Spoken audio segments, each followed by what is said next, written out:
Hello, my friends. How are you today? I want to talk to you today about overthinking and how you can get yourself out of the loop of overthinking. I can't believe how many of my clients, friends, coworkers overthink. Hell, I can't believe how much I overthink. But you know what happens when you overthink? You get stuck. Like your tongue with a peanut butter and jelly sandwich. Stuck. No action. I've been seriously overthinking what I'm going to be saying today since this morning. What an inefficient use of time. I was thinking about what to say while I was doing other things. So I didn't do those things very well because I was thinking about this. All because I was worried that you might not want to hear what I have to say. Ugh. So, overthinking is our brain's way of taking action when we're worried or doubtful. Somewhere along the line, our brain associated overthinking with these emotions, and now it's just on freaking autopilot. That's it. There's no need to think you're broken because your brain is actually working quite well.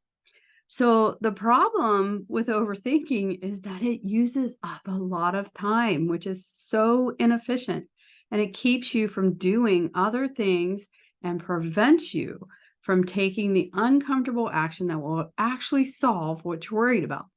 So, what's the solution? So, number one, you got to get really good at realizing that you're overthinking. For me, it disguises itself in a couple of different ways. One, as mind reading, thinking that I know what other people are thinking, and what ifing. So I go to this place where I'm scenario planning to the 100th degree. What if this happens? What if that happens? What if this happens? What if that happens? It actually wakes me up in the middle of the night and kind of feels like a speed rush. Regardless, it always ends up with me being stuck, right? So once I finally realize that I'm like in this overthinking loop, I want to suggest to you what a potential solution could be for you. Works for me, works for some of my clients, not all, but here's an experiment to try. So first of all, you want to pick something that you want to do, right? Just pick the task. What is it? What's an action that you want to do?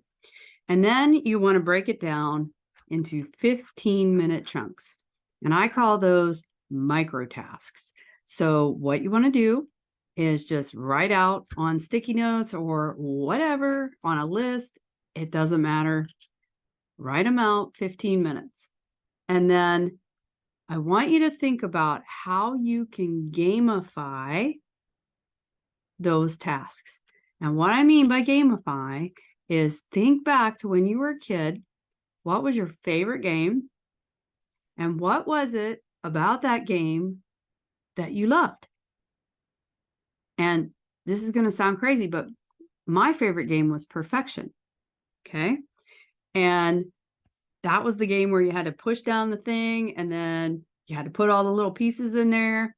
And there was a timer and it was going tick, tick, tick, tick, tick, tick, tick. I loved that tick, tick, tick. So what I did was I went and bought a little timer on Amazon that ticks. And so what I do is I just pick the first 15-minute task and I turn on the timer for 15 minutes. And that gives me the motivation that I need to actually get unstuck and start doing things. The hardest part about this whole process is to be able to break down the big thing into 15-minute tasks and just figuring out kind of what little thing could I do to gamify this, right? It might have something to do with time. It might have something to do with the amount. How can you make it a game? That's how you can get out of this overthinking loop that we all get into.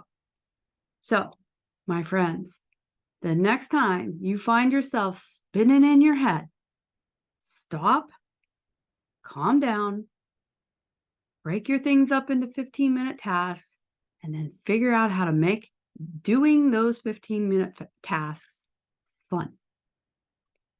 and that will get you out of the overthinking loop. All right, my friends, have a great day.